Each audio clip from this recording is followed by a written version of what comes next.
An ordinary farmer found a tunnel on his land after an earthquake, but what he saw inside changed his life forever and shocked the entire country.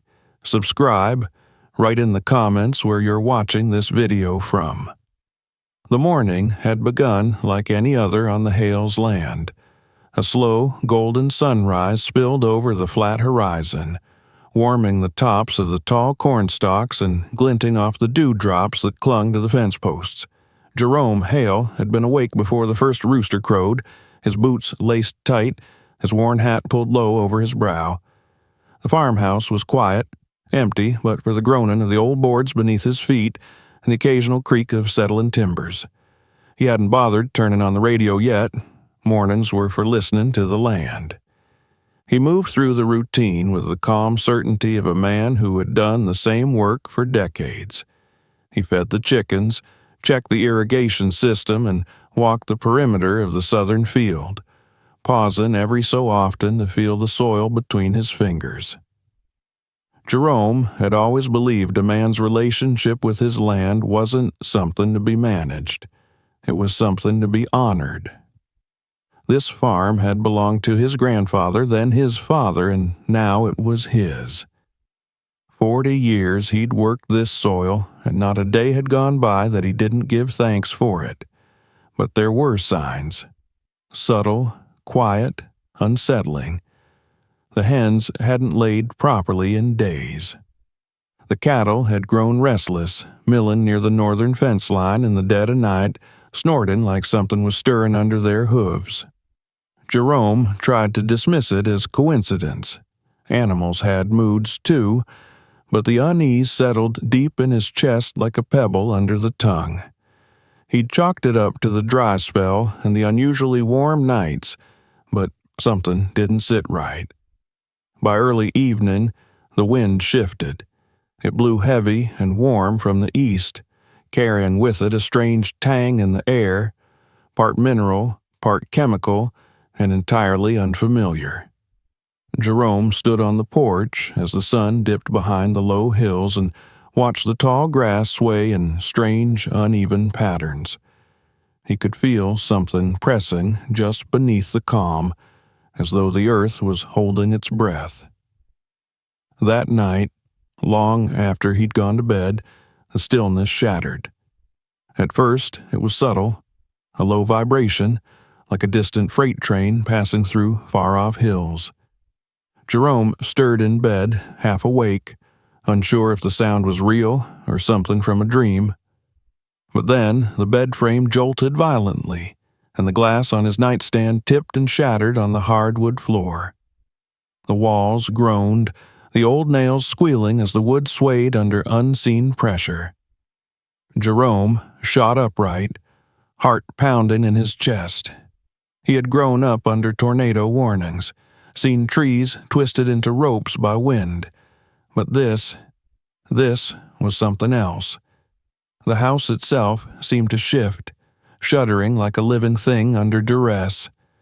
Books toppled from the shelves, picture frames fell, and from the kitchen came the unmistakable crash of dishes breaking. He threw on a shirt, grabbed his flashlight, and rushed out the front door as the ground rolled beneath his feet.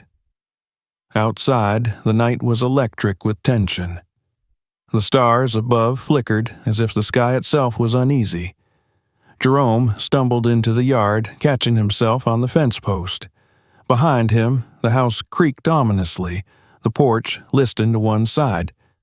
Then, just as quickly as it began, the shaking stopped.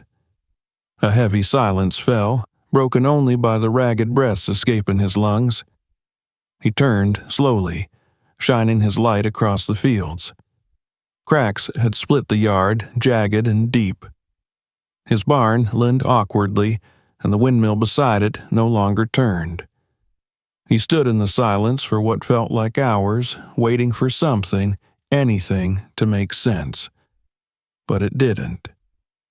Morning arrived gray and overcast, casting long, thin shadows across the torn-up earth. Jerome made his way slowly across the southern field, stepping carefully over loose soil and broken fence posts. The land had ruptured in the night. He could see it from 100 yards away. A massive gash had opened near the old well, a deep, jagged wound in the earth that stretched down into complete darkness. It wasn't just a crack. It was a chasm. As he approached, the smell hit him. Wet clay and something else, sharp and acrid. It reminded him of the time lightning had struck an old propane tank 2 farms over. A chemical burn, low and metallic in the nose. He crouched near the edge and shined his flashlight downward. At first, it looked like rock and root, but then the beam caught something. Metallic glints, a smooth curve in the soil, as though something artificial had been unearthed. He leaned closer, heart racing, and realized that what he was looking at wasn't a natural formation at all. It was a tunnel, wide, smooth, curved unnaturally, leading into blackness. He took a step back, breath caught in his throat. The tremor, the animals, the smell, it all fit now in a way he couldn't accept.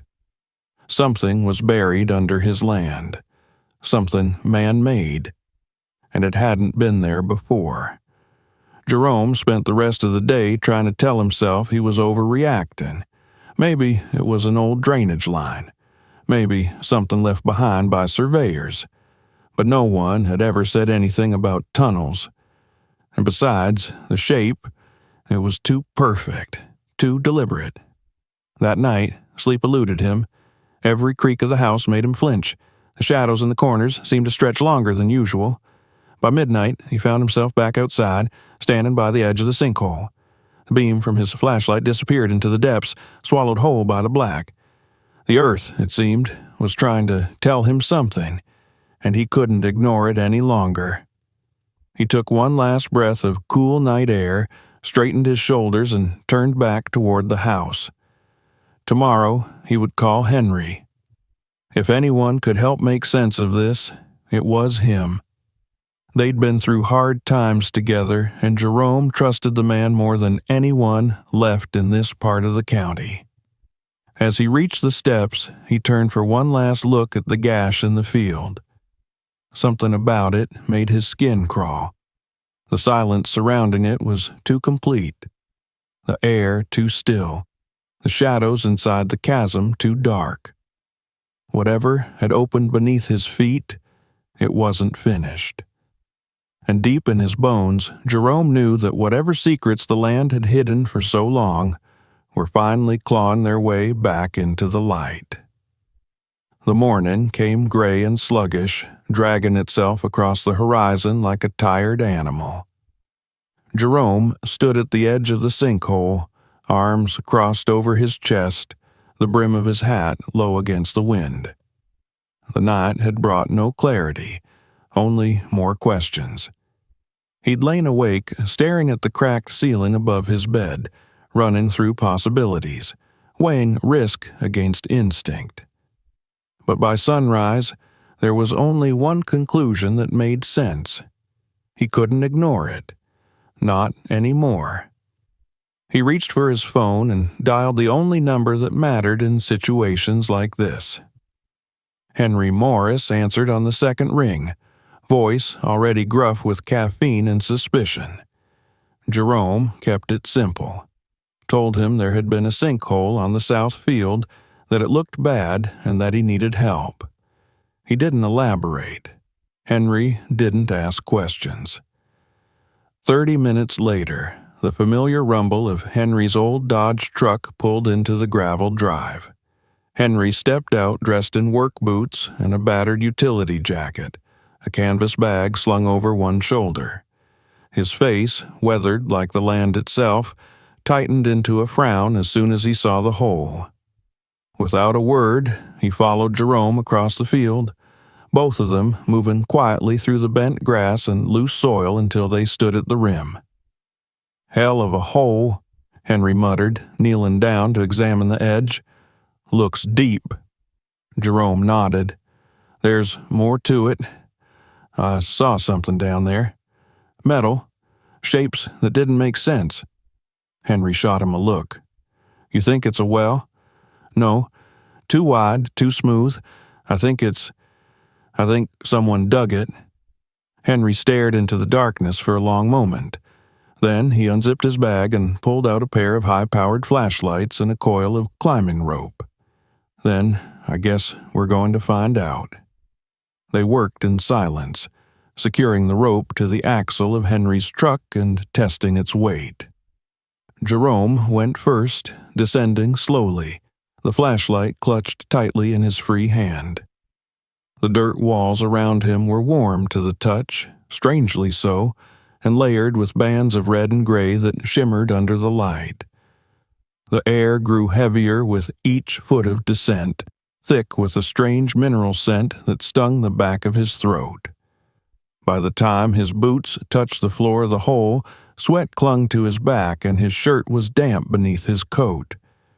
He swung the light in a slow arc and froze. The tunnel wasn't just there. It was intentional. A wide, hollow passage carved into the earth, extending in both directions, the walls unnaturally smooth and laced with what looked like veins of black rock, pulsing faintly in the light. Henry joined him a minute later, grunting as he landed beside Jerome. "Well," he said, glancing around, "ain't no natural formation, that's for sure." They walked deeper, the tunnel swallowing the sound of their footsteps. The walls began to change, the black veins growing more prominent, intersecting in geometric patterns. Jerome ran his fingers across the lines. They weren't random. They felt etched, cut into the soil with purpose. Farther in, debris littered the edges, tangled roots, broken boards, rusted bolts, and a half-buried length of pipe crusted with dirt and age. Then came the smell. It hit them like a wave, sulfuric, sour, and thick enough to choke on. Jerome gagged, covering his nose with his sleeve.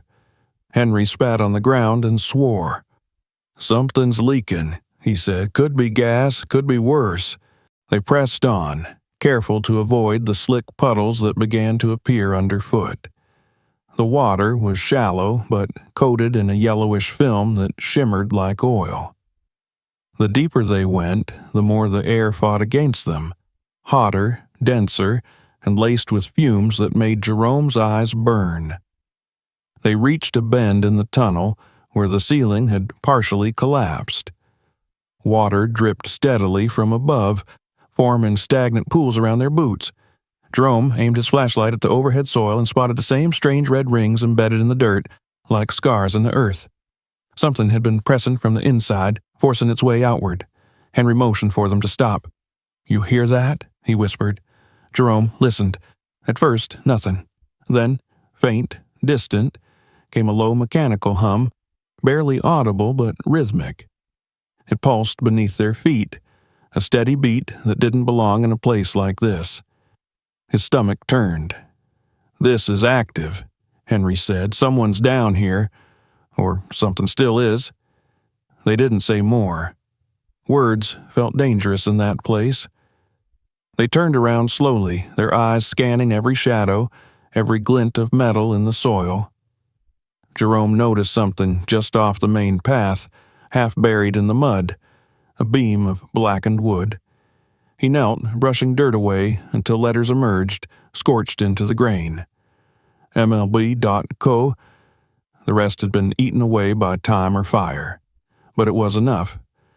Jerome stood and stared into the dark.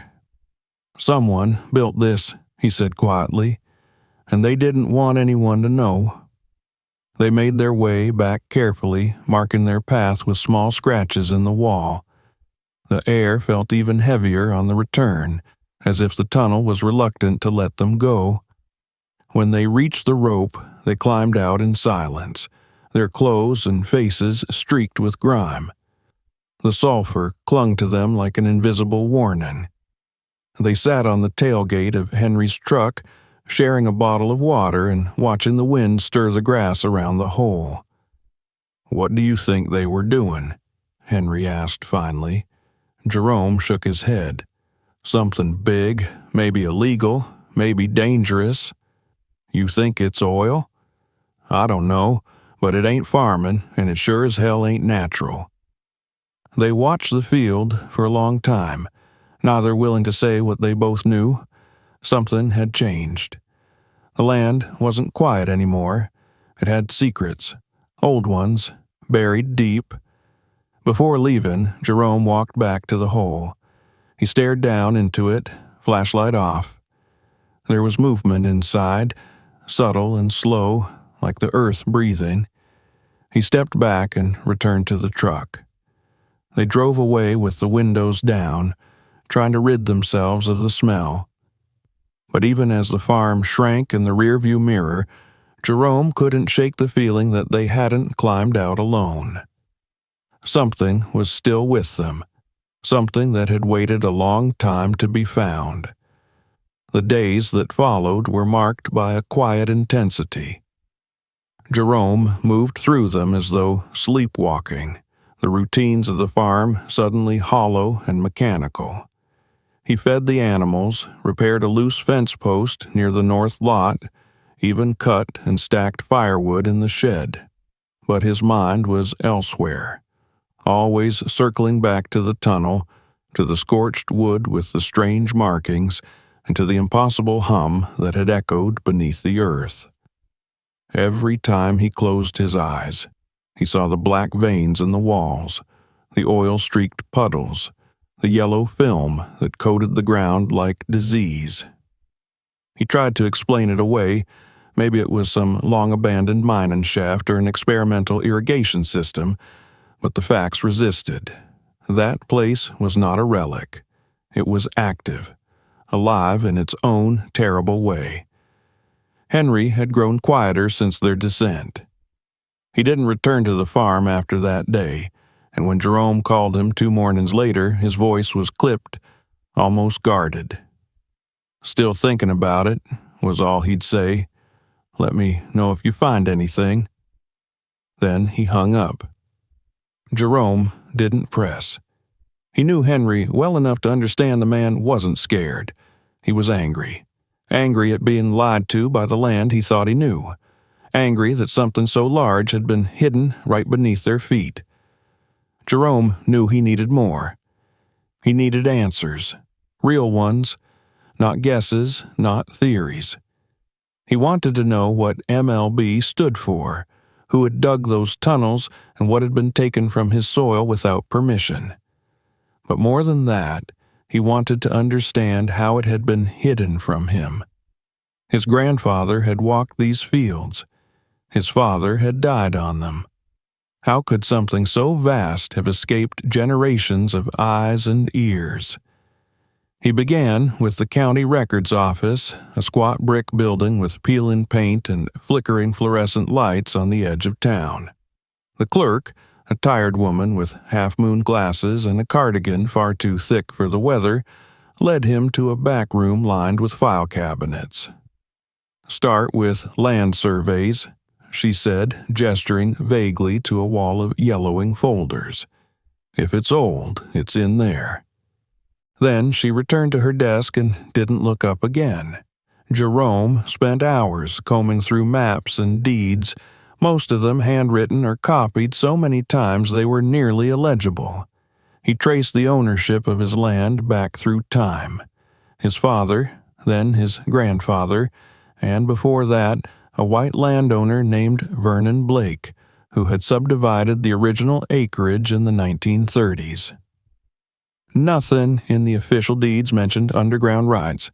No reference to mineral leases, no notations about easements or exploratory drilling.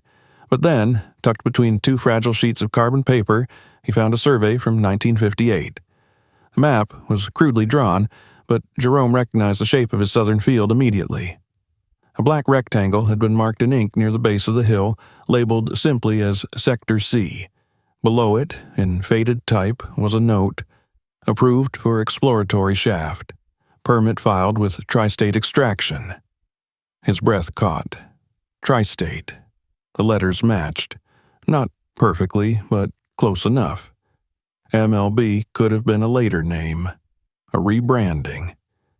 He made a copy of the document and left the office with shaking hands. Back at home, he sat on the porch with the map spread across his lap and stared out at the hills. The grass swayed gently in the wind, and from this distance the land looked untouched, pure. But now he knew better. There had been drills in his soil before he was born, and no one had told his family. The betrayal settled deep in his gut.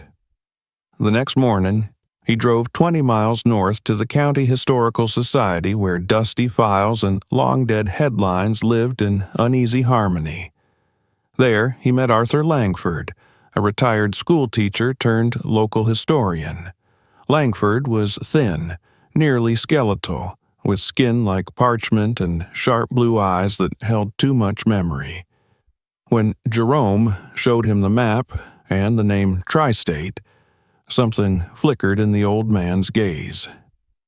"That name hasn't come up in a long time," Langford said softly, turning the map in his bony fingers. "They were drilling here before the interstate came through, quietly. No fanfare. Most folks didn't even know." "My family didn't," Jerome said. Langford nodded. "I'm not surprised. They didn't need to tell anyone. Back then, most of the black farmers didn't hold mineral rights to their land. Those were separate contracts, legalese buried in deeds signed under pressure, or not signed at all. They'd claim it was part of the public trust, or state reserves, or federal interest. You could own the soil, but not what was under it." Jerome felt his jaw clench. "So they just came and took it." "They always do," Langford said, not unkindly. The old man led him to a filing cabinet in the back and pulled out a folder marked TSE Corp. Inside were photocopies of newspaper clippings, corporate brochures, even a faded photograph of a drill site, mud-slicked ground, 2 white men in coveralls beside a vertical rig. In the background was a small house. Jerome leaned closer. It looked like his grandfather's cabin, long since demolished. The date on the photo read 1964. "They operated under different names," Langford explained. "Tri-State, Midland Extraction. Later, something called Kendrick's Energy.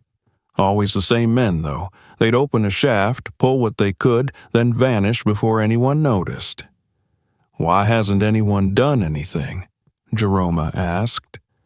Langford offered a thin smile. "Because no one who matters lost anything." Jerome left with copies of everything.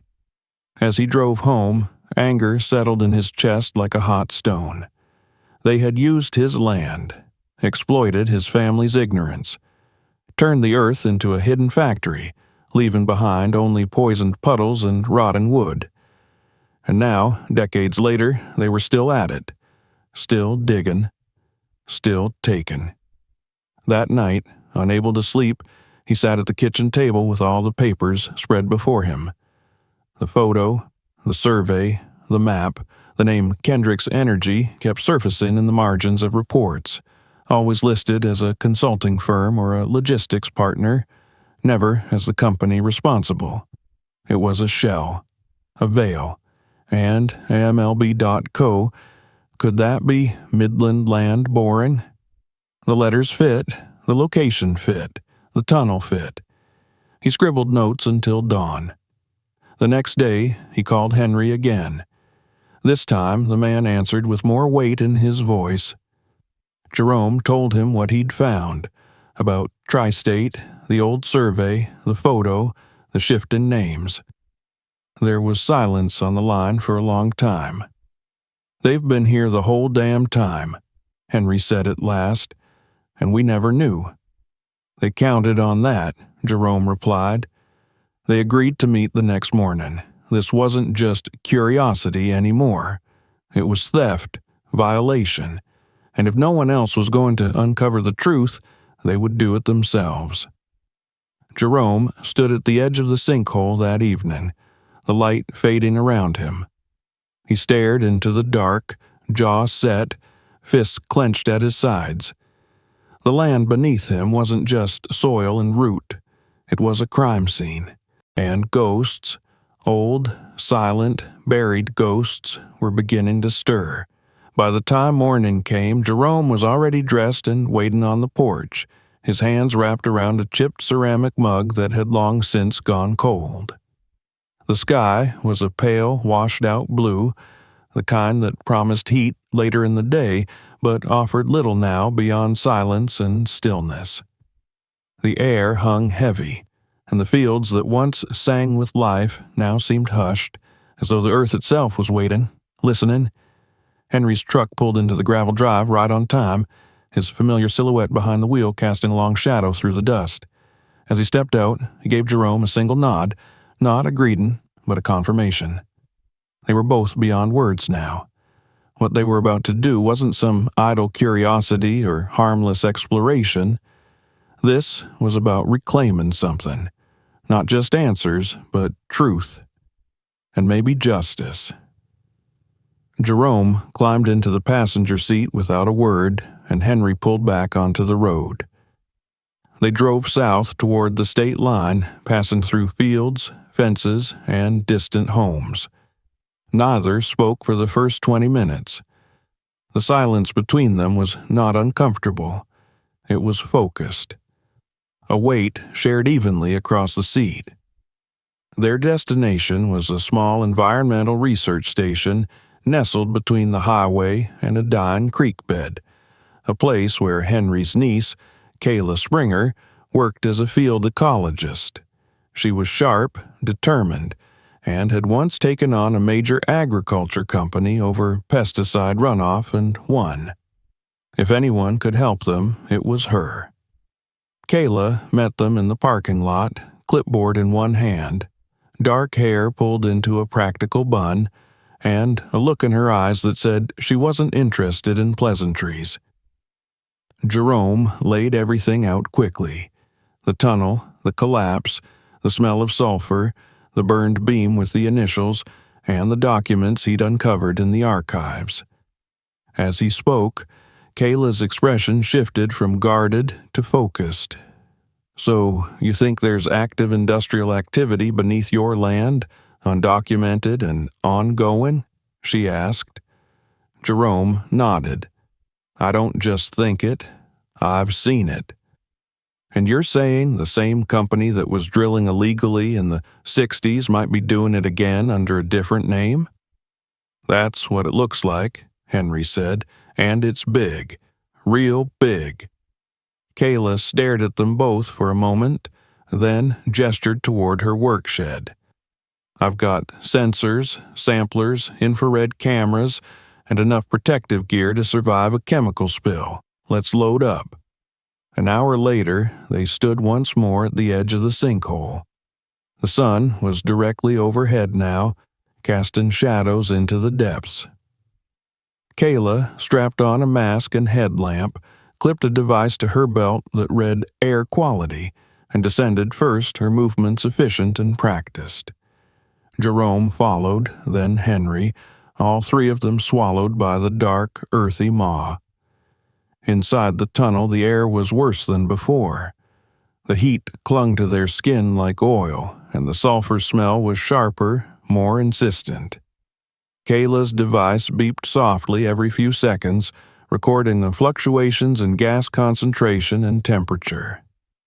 The walls of the tunnel pulsed faintly in the flashlight beams, the black veins glistening with sweat-like moisture. As they moved deeper, Kayla paused frequently to collect soil samples, scrape residue from the walls, and snap photographs. The geometric lines embedded in the tunnel walls were clearer now, the symmetry too precise to be anything but engineered. They passed the place where Jerome had found the charred beam and the partial company name. Kayla crouched beside it, her gloved fingers brushing the markings, and took several high-resolution close-ups. "There's more than just evidence here," she said softly. "There's intent." Further in, the tunnel branched. They took the right fork, which sloped downward at a shallow incline. The floor grew slick, the puddles deeper and lined with an oily film that shimmered in the light. Kayla knelt beside one, uncapped a vial, and filled it. The smell that rose from the liquid was unmistakable. Petroleum, raw and pungent.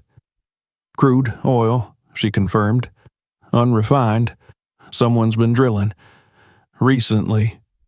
They pressed on. The tunnel widened again, and the temperature rose. Jerome could feel sweat trickling down his back, soaking into his shirt. The walls here were reinforced with rusted metal ribs, and old cables hung from the ceiling like vines in a forgotten cave. At the far end, tucked against the left wall, was a metal box. Half buried, rusted, its lid askew. Inside were binders sealed in plastic, brittle papers, and several blueprints. Kayla lifted one out carefully and unfolded it across the tunnel wall. The lines were faint but visible, a schematic of the tunnel network beneath Jerome's property. Labeled shafts, pressure valves, collection nodes, terms that belonged in an oil field, not a family farm. One of the pages bore the Kendricks Energy logo in the corner, dated just 2 years prior. Jerome felt his knees weaken. They're still using it.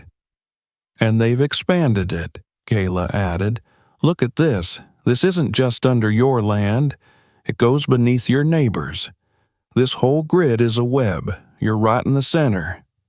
Henry cursed under his breath.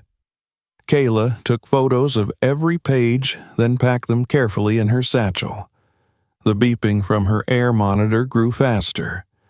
We need to keep moving. The gas levels are spiking. They followed the tunnel farther, their path lit only by headlamps and the occasional flicker of their flashlights bouncing off wet stone and metal. Ahead, the sound changed. A low hiss, steady and mechanical. They approached cautiously, and as they rounded the next bend, they saw it. A rusted pipe ran along the base of the wall, its seams cracked, leaking thick black oil that pooled in a trough dug into the earth. A pump sat beside it, old but still running, its vibrations barely audible over the hum. Kayla approached and took a video, noting the serial numbers stamped into the housing. This is industrial grade, she said, and it's powered, which means someone is maintaining it. Jerome stared at the pipe, watching the oil ooze and collect. This is theft, he whispered. They've been stealing from us for decades. They backtracked carefully, avoiding the unstable spots, retracing their steps by the scratches Jerome had made on the wall. At the beam, Kayla paused again, this time pulling a small ultraviolet flashlight from her bag. She scanned the area, and the beam glowed faintly under the light. Chemicals, residues, signs of heat exposure. She stood, her expression grim. They tried to destroy evidence, but they missed a lot. When they emerged into the daylight, blinking and coated in dirt and sweat, the weight of what they discovered clung to them like a second skin. Jerome sat on the grass beside the hole, staring into nothing. His farm, his family's land, had been violated. And not just once, but continuously, methodically, like a parasite feeding in the dark. We have to expose this, he said quietly. We can't let them keep doing it. Kayla nodded. We have what we need to start. Samples, photos, documents. It's a start. Henry stood with his arms crossed, his jaw tight. They're not going to go down easy. Then we don't go down either, Jerome said. The wind picked up, rustling the tall grass in the field. The sun was beginning its descent, casting long shadows across the soil. Jerome looked out over the land, his land, and felt something shift inside him. No longer just a farmer, no longer just a caretaker. Now he was something else, a witness, a defender. Beneath the skin of the earth, the truth had stirred, and now it was ready to rise. The night was long and restless. Jerome lay in bed with the windows open, the soft chirping of crickets mixing with the occasional rustle of wind through the trees, but none of it calmed the storm in his mind. The discoveries of the day clung to him like a second skin. The smell of oil, the eerie hum of machinery, the blueprints in Kayla's bag now hidden under his kitchen floorboards. Even after a hot shower, the sulfur scent lingered faintly on his hands. He stared at the ceiling until the pale light of dawn began to creep across the walls, and even then, sleep did not come. Outside, the world seemed still. The fields were quiet, the animals subdued, as if the land itself had sensed the intrusion and recoiled. Jerome stepped outside into the heavy morning air. The sky was the color of iron, low-hanging clouds promising another sweltering day. He walked to the edge of the sinkhole, now partially cordoned off with warning tape Kayla had insisted on placing, and stood there in silence. The tunnel was still there, gaping like an old wound. Nothing stirred inside, but Jerome no longer trusted the quiet. Beneath the surface, he could feel it. Activity, motion, secrets. He spent the rest of the morning making copies of the documents they had found, carefully labeling each page, organizing the soil and liquid samples Kayla had left with him in sealed bags. She was planning to deliver the originals to a contact at the state environmental office, someone she claimed was trustworthy. But she had warned him. Without public pressure, without a broader spotlight, the system would likely stall or bury it. That was how these companies survived.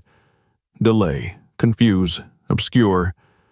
Jerome wasn't ready to let that happen. By late afternoon, as he was feeding the cattle near the eastern fence line, he felt it, first as a vibration underfoot, then as a deep unnatural rumble that rose from the earth like thunder in the bones.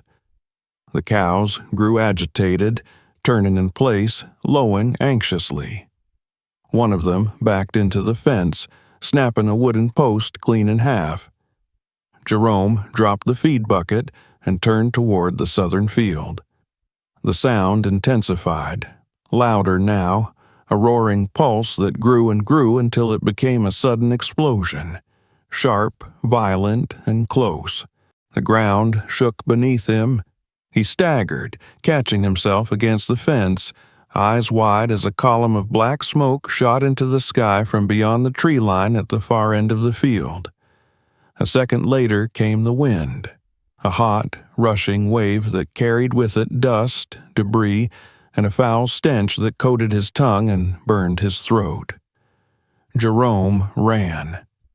He reached the hill just as a second smaller blast shook the earth again, this one muffled but no less devastating. The trees near the edge of the field were bent at odd angles, their roots torn from the soil, the grass flattened in a perfect arc around a new crater. The earth had collapsed inward, swallowing part of the ridge, and in the center of the blast zone was a twisted heap of metal piping and machinery still steaming. He stood there, staring, until a piece of red plastic fluttered past his feet. He caught it without thinking. It was thin, like packaging material, but printed across its surface in bold black letters were 3 unmistakable characters: TNT. It hadn't been a natural collapse. It had been sabotage. Jerome's hands curled into fists. His chest rose and fell with short, shallow breaths. They had detonated part of the tunnel, destroyed evidence, and nearly taken out his land along with it. The rage that filled him then was quiet, cold, and absolute. There was no more doubt, no more hesitation. Whoever these people were, they were dangerous, and they were desperate. He returned to the house and locked the doors. Then he picked up the phone and called Henry. By nightfall, they were seated at Henry's kitchen table, a bottle of whiskey between them, the red TNT scrap laid out flat under a lamp. Kayla had joined them as well, her expression unreadable as she reviewed the images from their last tunnel excursion. She looked up only when Jerome slid the plastic toward her. "They blew part of it," he said. She studied the material, turned it over, sniffed it. "This is commercial grade, controlled demolition. Someone knew exactly where to place it." "They're covering tracks," Henry said, "or trying to scare us off." "They won't," Jerome added. They discussed options late into the night. Going to the police with only a name and some blueprints would accomplish nothing. The sheriff was known to be friendly with energy interests, and even if he wasn't, they lacked proof that connected the operation directly to Kendricks or MLB. They needed more. Something undeniable. A photograph, a person, a name. Kayla suggested going public. The press, a sympathetic journalist, but even that could backfire. If the company suspected exposure was imminent, they might destroy the rest of the tunnel system or threaten others. What they needed first was documentation. Hard, verifiable evidence of an ongoing operation. Images of the machines in use, samples being extracted, and people actively involved. They planned to return the next day at dawn. Back at home, Jerome hardly slept. The explosion had disturbed more than just the land. His trust in the world had shifted. All his life he had believed in the quiet safety of rural existence. The idea that if you worked hard and kept to yourself, the land would reward you with peace. But now, he saw how easily peace could be stripped away. How those with power could hollow the ground beneath a man without so much as knocking on his door. He woke before sunrise, dressed in silence, and packed his bag with gloves, extra batteries, the waterproof camera Kayla had given him, and a crowbar for good measure. When Henry and Kayla arrived, they didn't speak. There was no need. The mission had changed. They reached the tunnel before the sun had fully risen. The air was thick and still, the only sounds their footsteps in the grass and the occasional rustle of leaves. The opening to the tunnel yawned before them, darker than they remembered. Jerome led the way, his flashlight beam cutting through the gloom. Inside, the tunnel was unchanged at first. The smell, the heat, the oppressive silence. But deeper in, near where they had previously turned back, new signs emerged. Fresh footprints in the damp soil. Recent scuff marks along the wall where equipment had been dragged. The cable lines, once limp and forgotten, now taut and humming faintly with power. They reached a narrow passage Kayla hadn't noticed before, half concealed behind a stack of broken crates. It led downward, steep and slick, into a lower chamber. As they descended, a soft, rhythmic sound became audible. Machinery, pumps, and voices. They reached a wide cavern lit by industrial lights bolted into the ceiling. In the center stood a massive, rusted machine, churning with slow, deliberate motion. Thick pipes fed into it from both sides, pumping crude oil into waiting vats. Around it moved 3 men in blue jumpsuits, their faces hidden by masks, their bodies focused on their work. Jerome froze. The insignia on their uniforms was unmistakable. MLB. He raised the camera and began to record. Slowly, methodically, taking in every detail, the faces, the equipment, the tanks, the leaking pipes. Kayla followed suit, snapping photos from every angle. Henry stood near the entrance, keeping watch. They had what they came for. But then a radio crackled from somewhere deeper in the tunnel, followed by hurried footsteps. Jerome motioned for retreat. They backed out quickly, avoiding loose gravel, retracing their steps to the main corridor. Only when the light of the entrance came into view did they allow themselves to breathe. Outside, they didn't speak. The wind moved through the trees above them like an exhale. The evidence was real, weighty in their bags, proof they had it now.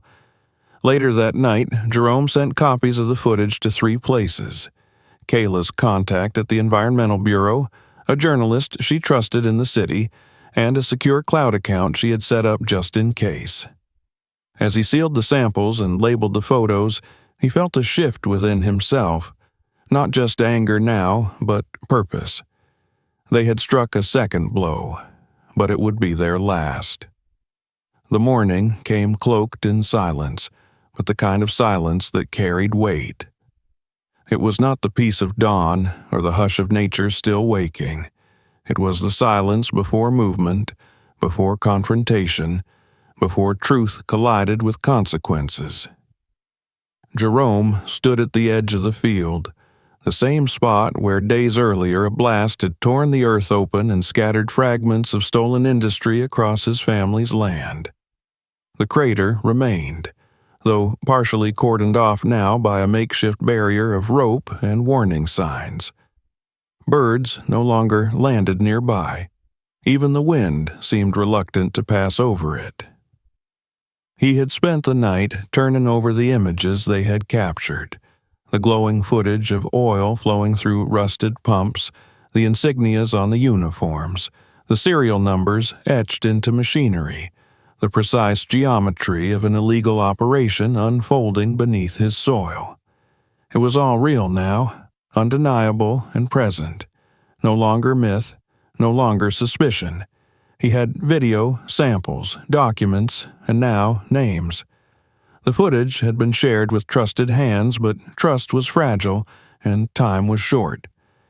If they waited too long, the company would vanish again like smoke, just as it had in generations past. The plan was clear. One more trip into the tunnels, deeper than before, to gather every last shred of evidence. The core of the operation had to be exposed, not just the machinery, but the people, the control systems, the records that proved intentional exploitation and decades of cover-up. Jerome wasn't just acting for himself now.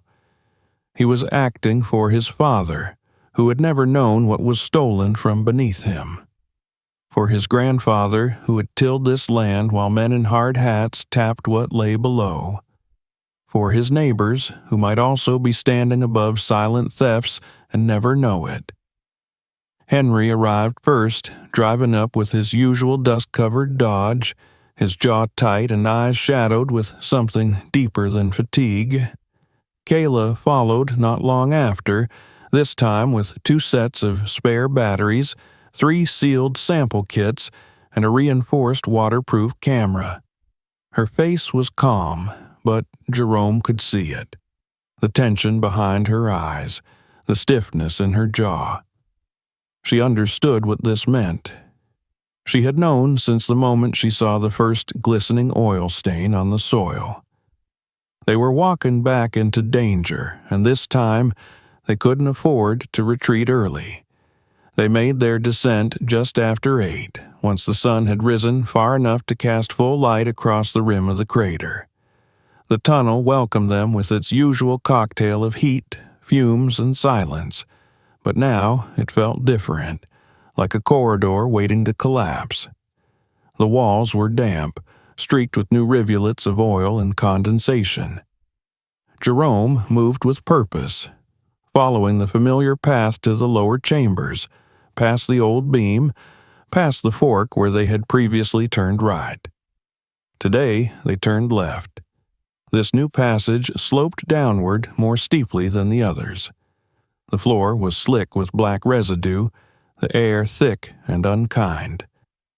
A faint humming greeted them early, mechanical and rhythmic, pulsing like a slow heartbeat. The deeper they went, the clearer it became. This was the center. Not the edge, not the outer layer of an operation, but its beating core. The tunnel opened into a cavernous space, wide enough to hold a barn and tall enough for a 2-story scaffold to stretch toward the ceiling. Light poured from the mounted fixtures screwed into support beams, casting harsh white across metal grates, fuel tanks, and a central command panel surrounded by glass screens. There were 3 people inside, 2 in full jumpsuits, their backs turned, and 1 seated at the console. Jerome raised his hand slowly and motioned for silence. Kayla crept forward, camera rolling, her breathing shallow behind her mask. Henry remained by the entrance, eyes scanning the tunnel behind them. Jerome stepped closer, heart pounding in rhythm with the distant hum of the machinery. He focused on the console, on the illuminated company logo pulsing on the screen. Kendrick's Energy. There it was, full and undeniable. Not a shell name or initials, not a guess. The company responsible.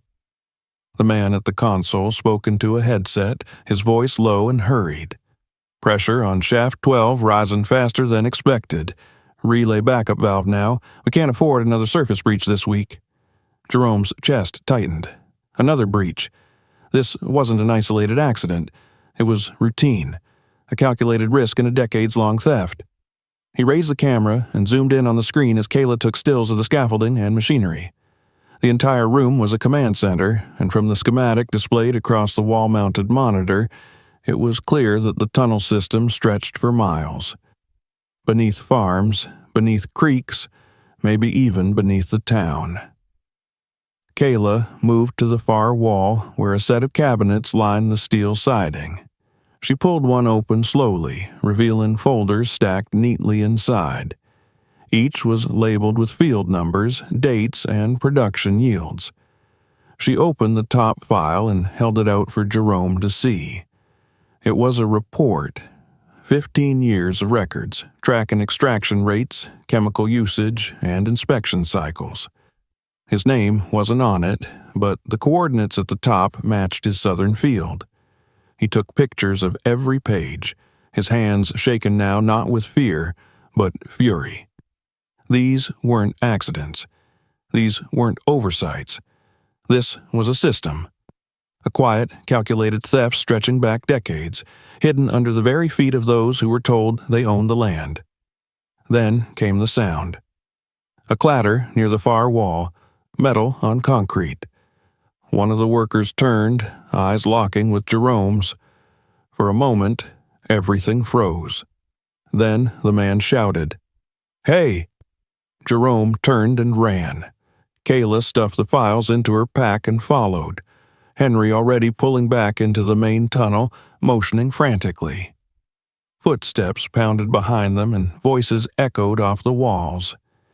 They moved fast, ducking through the narrower passageways, past the pump room, past the cracked valve near the oil trough, back into the old section where the lights were dim and the ceiling dripped with stale condensation. They reached the main shaft and climbed out one by one, emerging into the light gasping and streaked with dirt. Henry spun around and aimed his flashlight down the hole, but no one followed. The chase had ended below. For now. They didn't waste time. Kayla drove straight to her contact in the city, handing over the files and digital copies of every image and recording. Jerome, meanwhile, returned to the house and called every local journalist, every independent environmental watchdog he could find. He sent the footage to Kayla's reporter friend, to the national paper that had once exposed a water contamination scandal, even to a state representative whose office had promised transparency during campaign season. By nightfall, the story had begun to spread. The footage went live in a city news outlet, then bounced to social media. The photos of the Kendricks control room, the oil-streaked soil, the workers in uniform, the schematics, all of it was there.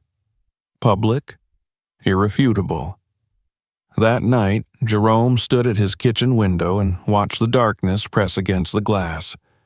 The wind rustled the grass outside, and somewhere in the distance a dog barked once, then fell silent. The land was still. The silence had returned, but it was no longer a silence of ignorance. It was the breath before reckoning. Beneath the ground, the voices that had once whispered in hidden tunnels had been dragged into the light. and the men who had stolen from the earth would now have to answer to it. The morning after the story broke was unlike any other Jerome had known in his life. The sun still rose the same way, brushing soft gold across the tops of the fields, and the dew still clung to the blades of grass like it always had. But the silence that once made his land feel sacred now vibrated with unseen movement. He could feel it in the soil under his boots, in the hum of distant engines that didn't belong to any farm, in the uneasy tension behind the ordinary. Everything felt like a held breath. It began quietly, as all great reckonings do. A county patrol car parked at the edge of his property around 8 in the morning. 2 deputies stepped out, their faces unreadable, and walked to the front door with slow, deliberate steps. Jerome greeted them on the porch, his posture straight, heart steady. They didn't question him. They asked if he was willing to accompany them to the sheriff's office and provide a formal statement regarding what he had uncovered. He nodded without hesitation. There was nothing left to hide. Inside the station, a different kind of quiet settled. He sat in a room that smelled of dust and stale coffee, where the hum of fluorescent lights filled every space between words. A young officer transcribed everything: how Jerome had found the sinkhole, the descent into the tunnel, the discoveries made, the evidence collected. Kayla arrived with a printed dossier of the photographs and copies of the sample analysis results. Henry came too, silent and watchful, placing the red plastic scrap from the explosion on the desk like an unspoken accusation. The sheriff was not a man prone to emotion. He listened with narrowed eyes, occasionally leaning back in his chair with arms folded, expression unreadable. But when Kayla laid out the blueprints of the tunnel network and pointed to the corporate logos embedded in the documentation, something changed. He excused himself, took the files into a back office, and did not return for nearly half an hour. When he did, he wasn't alone. 2 plainclothes state investigators followed behind him, one with a notepad, the other with a small black briefcase. They introduced themselves quietly, then asked to see the original evidence. Kayla produced her sealed samples and handed over the digital copies. Jerome could see it in their faces. They already knew this was bigger than their jurisdiction. By evening, the farm was no longer quiet. Unmarked SUVs rolled onto the property first. Then came utility trucks with ground-penetrating radar equipment. Men and women in protective gear walked the fields, marking soil, drilling test cores, comparing notes. Tents went up along the southern field. Floodlights were erected near the sinkhole.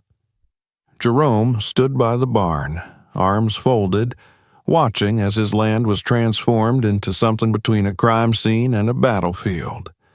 The workers didn't speak to him. They moved with the confidence of people following orders from far above. But he knew better than to assume silence meant ignorance. Word had spread. The images had reached the evening news. Regional outlets had already begun spinning the story. Farmer uncovers illegal oil network beneath historic land. More were calling each hour, asking for statements, interviews, access. Jerome declined them all. He didn't want to be a spectacle. He wanted justice. The first arrests came 2 days later, not in his county, but in a neighboring one, where a Kendrick subsidiary maintained a satellite office disguised as an agricultural supply chain consultancy. 3 men were taken into custody: a project manager, a site engineer, and a logistics officer. None of them resisted. According to the Newswire, one had even volunteered names of others involved, citing years of guilt. The documents found in the tunnel were authenticated by independent auditors. The oil samples matched recent refinery logs from a Kendrick's partner facility 300 miles south. Within a week, subpoenas were issued. Corporate offices were raided. More names surfaced. Jerome watched all of this unfold from his porch. Reporters still waited outside the gate most days. Sometimes he waved. Most times he ignored them. The land was healing beneath his feet, but he knew better than to believe it would happen quickly. What had been poisoned over decades could not be mended in days. There was remediation to be done. Kayla had coordinated a team to oversee soil restoration, groundwater protection, and tunnel stabilization.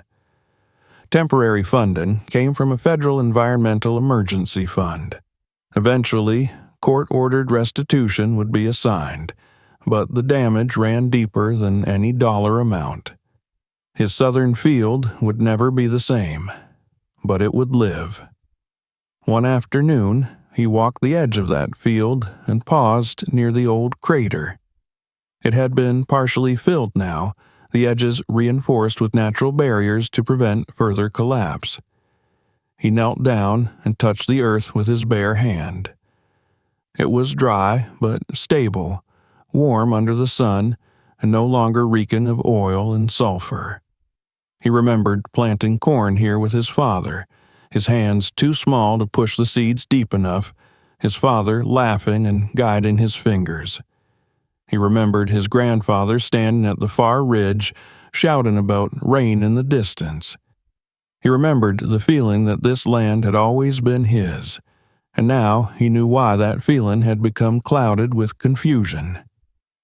Something had been stolen from his family, from his memory, from his birthright. But he had taken it back. Later that week, a formal ceremony was held at the courthouse. The mayor read a proclamation recognizing Jerome for his courage, vigilance, and service to the public trust. Jerome accepted it quietly, shaking hands with men who only months ago would have dismissed him as a paranoid farmer. He stood behind the podium only once, saying simply that truth had been buried, but the land had remembered. That was all. The compensation came in stages. Some financial, tied to land use and crop loss. Some logistical, including permanent access to water purification systems, upgraded soil management infrastructure, and federal oversight of future drilling permissions within a 10-mile radius. More than once, Kendrick's Energy offered to settle privately with a non-disclosure agreement attached. Jerome refused them all. Kayla continued her work on the environmental side, overseeing replanting initiatives and documenting the long-term recovery. Henry returned to his quiet routines, occasionally helping Jerome with fencing or repairs. But something had changed in them all. They had seen what lay beneath, and they would never forget it. A year passed. The farm bloomed again. Wildflowers returned along the edge of the southern fence. The bees that once vanished found their way back. Crops grew taller, thicker. The soil, enriched with new care and protection, produced yields higher than Jerome had seen in 20 years. But more than that, the weight was gone. The silence of the land was once again peaceful, not haunted. One evening, as the sun dipped low and the sky bled orange and lavender, Jerome stood on his porch holding a glass of sweet tea. The fields rustled in the breeze. Somewhere near the barn, a fox darted past the fence line, disappearing into the tall grass. The earth was whole again, and though its memory would never fade, it had forgiven. Not forgotten, but forgiven. He didn't need to look at the framed photographs or the clippings pinned to the wall. He remembered it all, the hole in the earth, the stolen oil, the names, the tunnel, the fire, the silence. And he remembered the moment it all began to shift, not when the ground opened, but when he chose not to look away. The land had whispered for decades. And finally, someone had listened. Don't forget to subscribe for more stories like this. Watch our next video to uncover what happens next. And if you enjoyed it, share this video with someone who needs to see it.